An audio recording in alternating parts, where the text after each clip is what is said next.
York City Sports Network. I'm back here with a very, very special guest, the guy who knows more about college football than anyone I know, Mr. Omar, and we are here to talk about the 2023 Boston College Eagles. Yeah, I don't really do well with superlatives. I do appreciate. I try to, I just love college football. So I will say I know something. And I'll just leave it at that.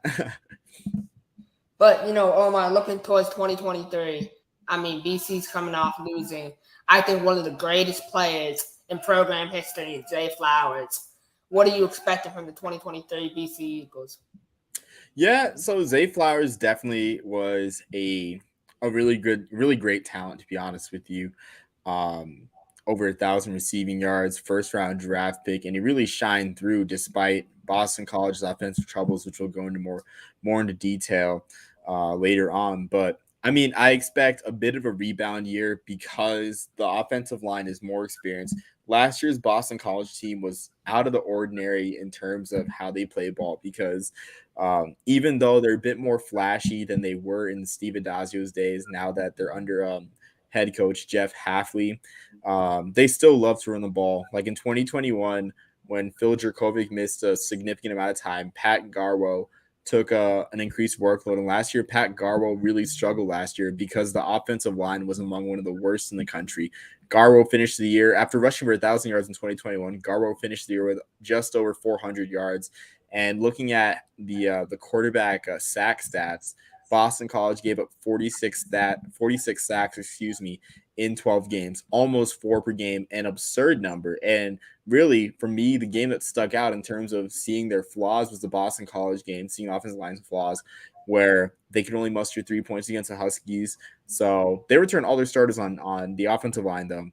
So I look for a bounce back year for Pat Garwo, and it'll be a great confidence boost for Emmett Moorhead, who is not, he has experience, but he's not super experienced. He only has 1 year of starting under his belt.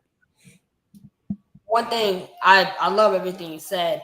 One thing that really stands out to me is Boston College last year averaged 17.8 points per game. That is atrocious. 122nd out of 131 FBS teams. So, I mean, obviously, Emmett Moorhead is becoming more settled. He's the guy, all camp. What do you expect from him this year to improve the offense?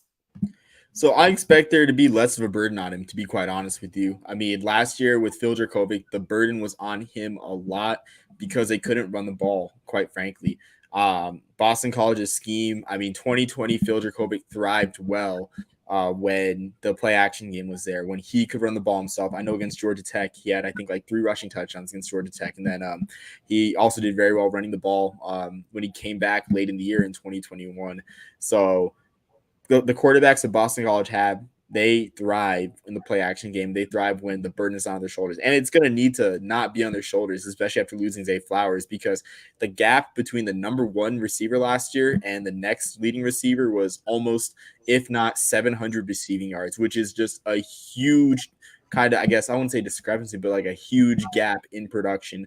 So they're definitely going to miss Zay Flowers, and they're a more experienced offensive line will definitely increase the confidence of Emmett Moorhead and help BC get back to the BC football that we know, and potentially get Pat Garwo back into that long line of BC running backs that we know and love. You know, the Andre Williams, the Johnny Hillemans, backs like that, and even AJ Dillon's too. How can I forget AJ Dillon? A running game, is just crucial for success in college football, in today's game especially. Obviously, you talked about Pat Garwal and your expectations for him. But one position I wanted to kind of focus on is Jeff Hasley's favorite position, which is DBs. He coached DBs in the NFL.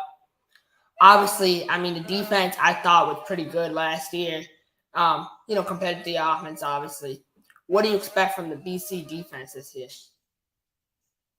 So I think the defense is gonna. I mean, they have nowhere to go but up. I will say that, allowing 30 points per game last year, but I do expect there to be some growing pains in some way because they only returned 6 defensive starters. But if you look at the programs they play, especially early on in the schedule, there's chances for them to sort of ease in and get comfortable, where they have Northern Illinois, Holy Cross is a different story as we go and look at the schedule. Holy Cross is a different story, but keep in mind, like there is a talent gap there naturally, but um, there will be games early on in the season for them to sort of dip their toes and get warm before facing, like, say, Florida State. So I expect the defense to make improvements as they go throughout the year. But at first, it will be a bit of some growing pains with them only having 6 returning starters on defense. For sure. So obviously now looking ahead at the schedule, um, compared to last year, they finished 3-9, which is not really what we expect from BC. For me, my expectations for BC are, I would say 6-6, 7-5 on a good year. 8-4 is like a dream. So I look at the schedule and I see a lot of tight games, especially week 2 at Holy Cross. But the one game I feel like I'm sleeping on in Northern Illinois. I know last year they had Rocky Lombardi at quarterback, I'm pretty sure. Um, how do you feel about the direction of Boston College's week 1 opponent? Yeah, so for Northern Illinois, I think Rocky Lombardi is returning for yet another year. So that one's always a tricky one. I know back in 2017, that game was tight. Northern Illinois missed a field goal on a Friday night to barely lose to Boston College. It was like I guess a field goal's time expired.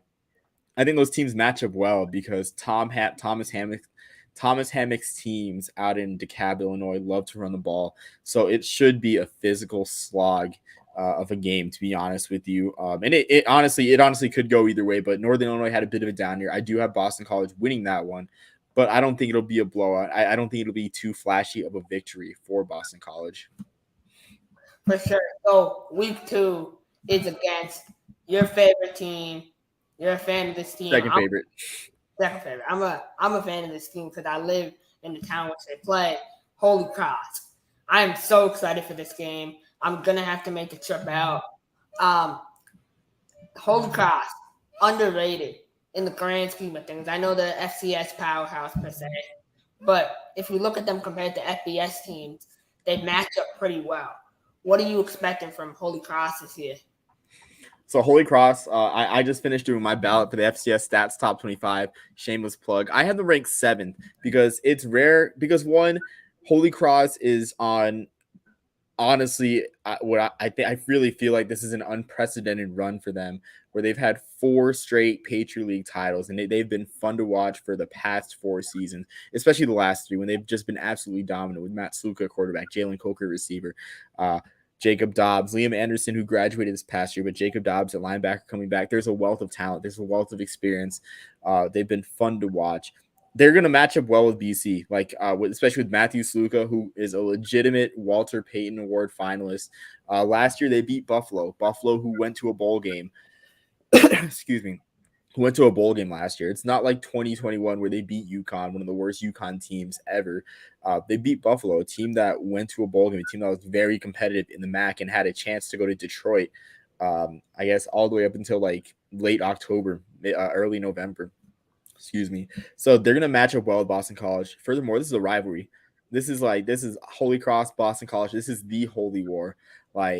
I'm getting chills. It's on my bucket list to go to a Boston College Holy Cross game because growing up in Worcester, going to games at Fitton Field, I would read in the program about Holy Cross playing Boston College. And for me at the time, that was unfathomable. I'm like, little Holy Cross playing Boston College. But this is just – there's going to be emotions in this game on the Holy Cross side. It's going to be hard for Boston College, I think, to get up emotionally for a game like that, but Holy Cross is going to be treating this. I'm not going to say like they're Super Bowl because that's a disrespectful phrase. They're going to be fired up for that game, and they're going to match up well with Boston College. There's a legitimate chance that Holy Cross can sweep their FBS competition. They can sweep Boston College, and I hope they don't sweep Army. But yeah, I think if Boston College is not careful, I have them winning this one. But if they're not careful, they will end up on the losing end. For sure, Holy Cross, Matthew Saluka, what I consider a future NFL prospects for sure. I'm excited. Do you think that if, say, BC loses, they go 4-8 this season, Jeff Hafley got fired, they lose to Holy Cross, do you think Bob Chesney can become the next head coach of Boston College? I think that's certainly within the realm of possibility. It certainly is, but I wouldn't put too much stock in with the way the college athletics are going. I feel like stability is something that is to be cherished for coaches. And Bob Chesney has his cake made. Like he has his bed made or whatever phrase you want to say. He has his bed made out there in Worcester. I mean, yes, career mobility is a great thing, but as if we've seen anything in the last week, is like we do not know what the structure of college football will be in the next 5, 10 years. I'll say 10 years. 5 years is a bit extreme. But the next 10 years, we don't know what college football is going to look like. So, yes, he is a prime and ideal candidate for Boston College if Hafley gets fired. But I wouldn't put too much stock with the way things are going in college football. So before we get into our schedule predictions, what are your thoughts about all this conference realignment in terms of how it affects BC? So I think BC is an interesting spot because they haven't really been producing in the revenue sports, basketball, and basketball has been worse. Football has been manageable. They've had their moments. I think they're on the outside looking in. To be honest, I don't think they'll be one of the programs that Florida State takes with them to the Big Ten when that time comes, or SEC searching for a bigger payout. But I don't think it's a doomsday scenario for the ACC because the ACC can backfill. I definitely think they can backfill with either a Temple, USF, or academic schools like Tulane, Rice, even go with the academies as football only members. So I definitely think BC can carve a niche where they're in a conference that's kind of on the bottom end of the Power Five, like they were in the Big East in the early 2000s. I think they can get back to kind of that sort of norm in conference realignment, but I wouldn't say it's as much a doomsday scenario as it was for the Pac-12 because there's a lot of membership in the ACC. For sure, the ACC is one of my favorite conferences to watch. It's definitely a strong, competitive conference. So, going into BC season, we'll start with our win loss. So, first game, obviously Northern Illinois. What are your thoughts on this one?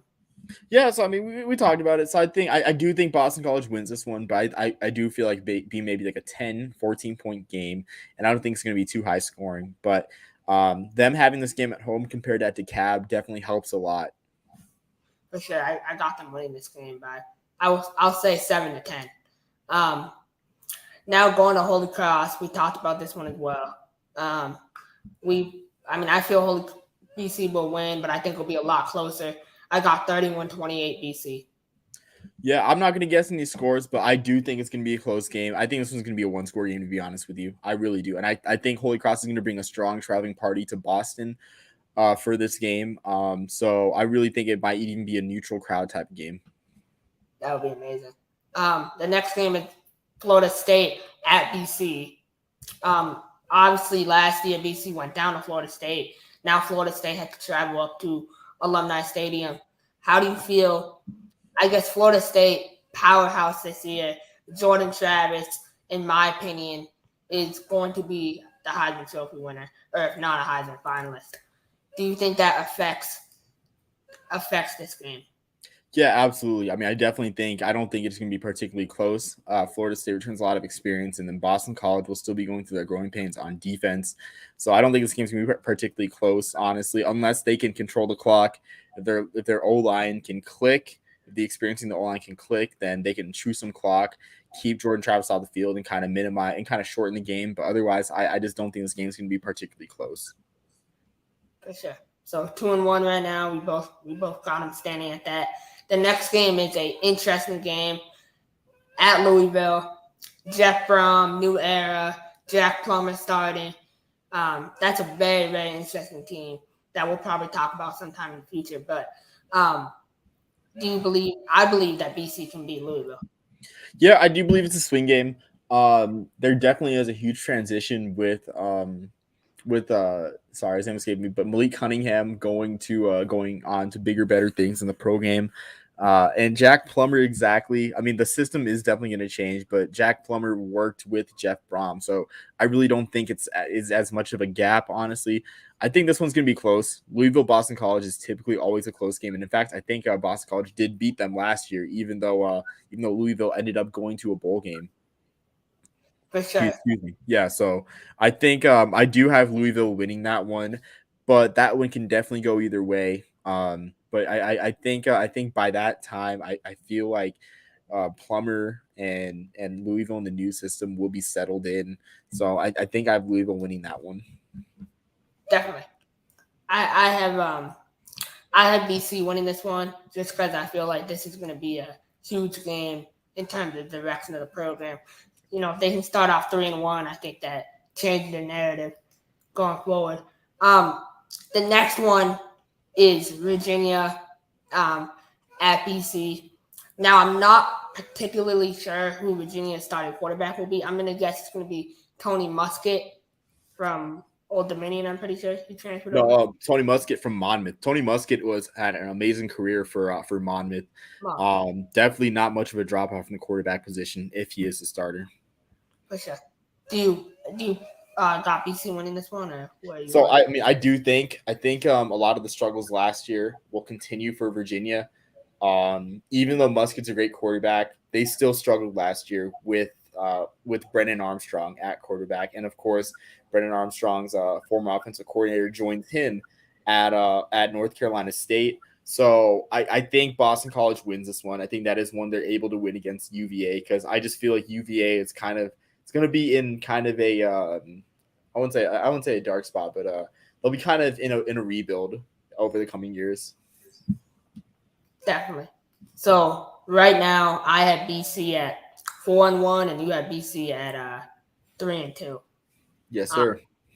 so I know you like to follow Army. I like to follow Army. I think we all love the option offense they run. But for me, it would be embarrassing as a BC fan to lose to Army. Um, I I could not even imagine losing the Army. If we lose the Army, I think halfly we need to move on because I mean the offense they run is very predictable. So I got BC winning this game by three scores. Wow. I definitely think this will be one of the closest games of the year. Um, Mostly because I mean Army the triple option is I mean I don't think it's too predictable to be honest with you. I think predictable is not the right word. It's unique and they're running a shotgun option now too. Also too I think with the way that Army shortens games that and with the way Boston College's offense is, I think 3 scores is a bit of a bold prediction. And to be honest, this is just as much of a swing game as it is Holy Cross. I mean, if anything, Army has a better chance of beating Boston College than Holy Cross does. So, I mean, I will say, I honestly do have Army winning this one because this game is at Mikey Stadium. Mikey Stadium was sold out before they pushed the renovations to 2024, I believe. So Mikey Stadium was sold out. This is going to be a heavy Army crowd, one of the better Army crowds of the year. So I mean, I just got Army winning that one to be honest, but it can definitely go either way. I see it being a 1-score game either way, but I think 3 scores is a bit bold. Sorry, Krish. Man, I would love for us to start out 5-1. That would be I can't even imagine. Alumni Stadium will be sold out every game if we started 5-1. Oh yeah, no, Um, absolutely. so the next game is Georgia Tech. I want to say I'm not sure who their starter will be this year. Is it an open battle at Georgia Tech? It does look like an open battle. I mean, Jeff Sims has transferred to Nebraska, and Georgia Tech has a new coach this year as well. So, I mean, I'm leaning towards Georgia Tech. Again, rebuilding once again. They it seems like they're in I wouldn't say perpetual rebuild, but they've been in a rebuild since Paul Johnson retired. And I think Boston College beats Georgia Tech. I have them beating Georgia Tech. Me too. So I have them at 6-1, and you have them at 6-1, 5-3. Um, so going into UConn. Oh no, not 5-3. No, I have them at 6-1, and you have them at I'm missing what 6 and Four and 1, three, four four and and 3. three, I believe. Yeah. I was like 5. Where'd that X come from? So UConn. Last year, UConn stunned. Well, for me, stunned BC in Jim Moore's first year. Zion Turner had a great game. Um, do you think Zion Turner will be the starter this year for UConn, or you think they're going to take on? So I think Zion.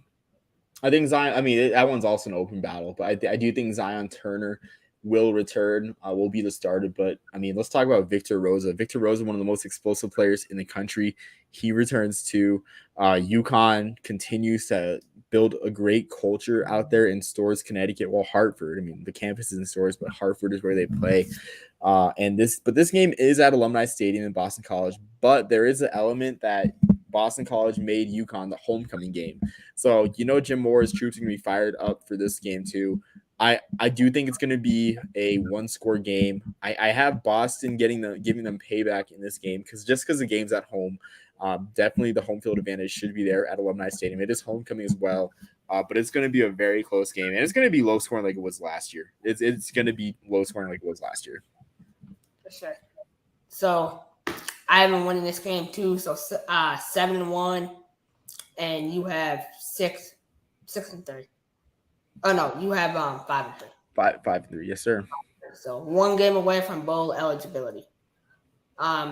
So next game is Syracuse. I'm gonna come out and say this is a loss. Garrett Schrader coming back for another year. Obviously Sean Tucker moved on to the NFL, but I got Syracuse winning this game. Yeah, I got to check if that one's at the Carrier Dome. Yeah, that one is at the Carrier Dome. It's on a Friday night, so you have a short week from an emotionally charged game against UConn. It's definitely going to be a tough environment to play in, and yeah, Syracuse returns a lot of talent last year. Last year's game was close, though. Only a 9-point game with how bad UConn was, but I do think it's going to be a tough environment to play in out there in the Carrier Dome. And I'm going to look really quick. Also, Oronde Gadsden also returns too. Oronde Gadsden's one of the most pro-ready tight ends in the game right now. So, yeah, Oronde Gadsden returns. They still return 7 starters on offense, 7 starters on defense. So, I think that's just too much experience from last year's quality Syracuse team, for BC to overcome in that game.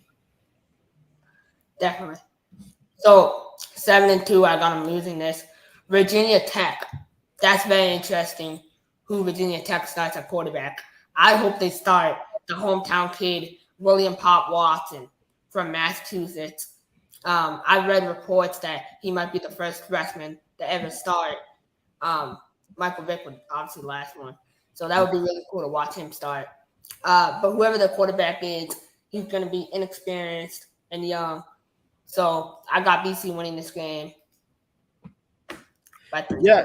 So I think with that one, just looking at my research, my magazine, they also returned 14 starters. The defense was a bit lagging. But it was a bit of a rebuild. I mean, it's Brent Pryde's second year. They went 3-8 last year. They add a huge addition, Byshul Tootin from North Carolina A&T, ran for over 1,300 yards last year. So this also will be a very pretty much. I think it'll be a slog. To be honest, it'll be a slugfest. Just another low scoring game. Boston College teams can. I feel like Boston College will be in a lot of these rock fights this year, just with the teams that they play and the way that they play ball. Because Virginia Tech is essentially, if there is divisions still in the ACC, they'd be considered the Boston College of the Coastal Division, and Boston College would be the Boston College of the Atlantic Division. So they run the ball. I mean, like you said, like they may start a young freshman quarterback, even though Phil Steele's magazine has Kyron Drones starting at quarterback still. Grant Wells from Marshall, who quarterbacked a couple of winning Marshall teams before transferring. He had a rough year last year. He returns and provides experience. So I think this one's going to be low scoring. This one also can go either way. I don't think it'll be like last year. That game will be at Boston College too in the cold. Flashback to 2011 when Phil Dracovic came back on a Friday night and Boston College just wore down the Hokies that night. I feel it's going to be a similar kind of thing, low scoring game. I feel 21-10, 21-7 type game. But yeah, Boston College is going to be in so many of these rock fights this year. They might not be fun to watch for the casual fan. I love when BC played Virginia Tech. I remember that hit on the sideline that Phil took. That was for sure. So I got them right now at 8-2 and looking real good. This would be a historic year for them for sure compared to the last 5 years. The next game, biggest game of the year, Phil Dracovic, his revenge game per se. I got BC losing this game to Phil. Yes, I do too. I mean, I think Pittsburgh has too much offensive firepower for Boston College to compete with, especially with the extra element of Phil Dracovic. And I mean, we see how Pat Narduzzi just helps quarterbacks in his system. Like last year, Keaton Slovis resurrected his career to a degree. He had a strong year. Keaton Slovis had a strong year for Pitt, a strong comeback here. They do lose Israel Abanikanda at running back, but still, like Phil Dracovic will fit well in Pat Narduzzi's system. I kind of do see him. I kind of do see him emerging kind of like a Kenny Pickett type here, even though he may not have like as great a year as Kenny Pickett had in 2021.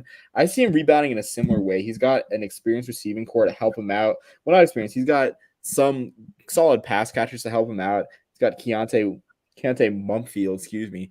But the only concern is the defense. But I do think Phil Dracovic and Pat Narduzzi, that's a match made in heaven. Yeah, I'm so happy for Phil. I knew his time was coming. So 8-3, final game of the season, Miami. Tyler Van Dyke. This is a make or break year in his college career. Last year, he had all the hype in the world. Obviously, Miami as a whole wasn't that great. But the harsh reality is he was outplayed by Jake Garcia. So, that's one of the realities of college football. It's constantly changing. What do you expect from Tyler Van Dyke this year? So I think Tyler Van Dyke will rebound. I mean, there were some growing pains with Justin Herbert in Mario Cristobal's system, but Mario Cristobal's system tends to be very conservative when dealing with I wouldn't say generational talents, but draft ready talents. You look at Justin Herbert. Justin Herbert, the scheme that they ran out at Oregon was a very Okay, I won't say very, but relative to Justin Herbert's talents, it was underwhelming compared to Mike Leach, say an offense run by the late great Mike Leach. I kind of sense the same thing happening too with Tyler Van Dyke. But I do think he'll improve. I think he'll settle into the system. I think his draft stock may be hurt a little bit just by the type of system that Miami runs, how conservative Coach Cristobal's system is. Excuse me. As for the Boston College game, that game being in Boston at Thanksgiving weekend, it reminds me of 2017, Miami's big comeback year when they had the turnover chain and everything. They were undefeated until the final weekend of the season against Pitt. And a young Kenny Pickett comes and introduces himself to the country on a Black Friday. This game is on Black Friday too, as well this year, on a Black Friday in the cold in Pittsburgh. So it kind of makes you think. I don't think Miami plays too well in the cold, to be honest with you, especially against Boston College, and with the type of scheme that Boston College runs. Boston College, I guess at that time in 2017, Pittsburgh was still a very much ground and pound. They did have some explosions scoring the ball, but it's just because their run game was just so overwhelming to opposition. I kind of sense the same thing too. I kind of sense that Boston College will play a similar game that day against Miami, where it's I don't want to overuse the term rock fight, but it's like we want you to stop us in the trenches. We want you. It'll just be them outlasting Miami in the cold. So I do have Miami winning this game, but I definitely will have Miami on upset alert come that final weekend. I definitely think an upset is not outside the realm of possibility. 9 wins.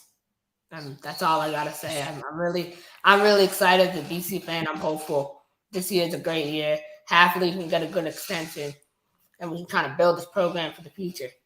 So, Omar, it was a pleasure talking to you. Do you have any final thoughts for this 2023 BC team?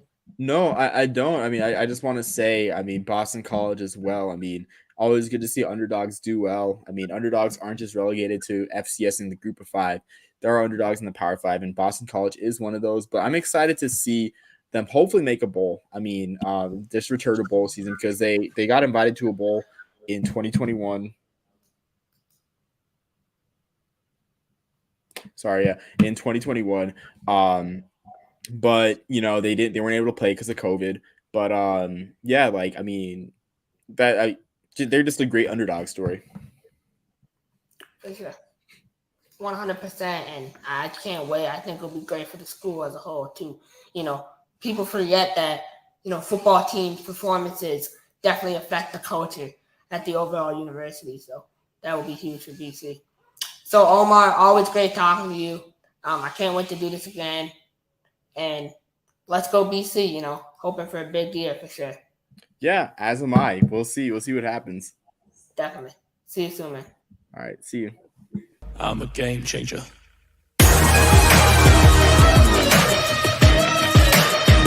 I'm a game changer.